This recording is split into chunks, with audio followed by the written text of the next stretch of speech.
And our first guest this evening is Phil Edholm, who has a quick tip for us.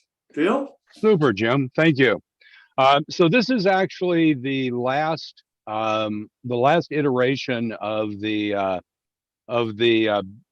using PowerPoint to do a whole range of modeling activities. And so what I want to do tonight was just talk about kind of the last little bit of this, which is what I called arranging research and planning for a model using PowerPoint. So this is actually the concept that you can actually use PowerPoint as a way to store all the information for a modeling project. So this is a model. I've built a module, had a number of buildings on it. And essentially this PowerPoint deck that you're seeing here is kind of all the information I've gathered. So when I think about, I want to do a modeling scene and I say, I want to go look at something specific and I go find some images on Google, what I do is just copy those images and I paste them into a slide.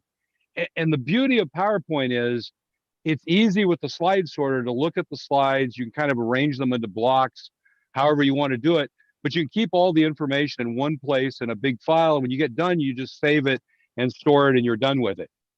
So really the thought process there is, using that kind of a thing on a slide so that you can actually, position everything. So if you look at like the module, all the buildings were designed using the slide deck, but then the research was put there. So like these were the buildings that were built in there and designed.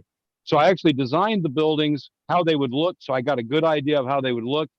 You can actually make these and print them out in paper and do, mock-ups. And then I use that to actually go in to do the actual building.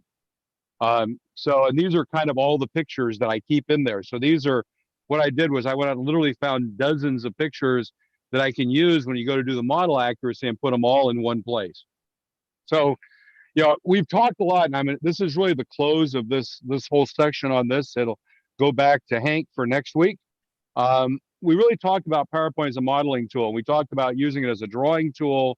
We talked about EasyScape, sketching, the variable size outputs, this concept that you can have standard outputs of printing, so you can print lots of things. We talked about how to do basically things from, signs using photo images. We talked about how to do decals. We talked about how to do large prints. And then the last thing is this concept of indexing and easy to find. So really that kind of closes this off.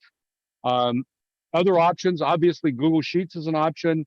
Father Ron's shown us using Inkscape. There are a number of commercial drawing and drafting programs. There are also some freeware versions. But the whole point is if you have a drawing package you know how to use, it's a good way to model it. So anyway, with that, I'm going to close and throw it back to you, Jim, unless there are any questions.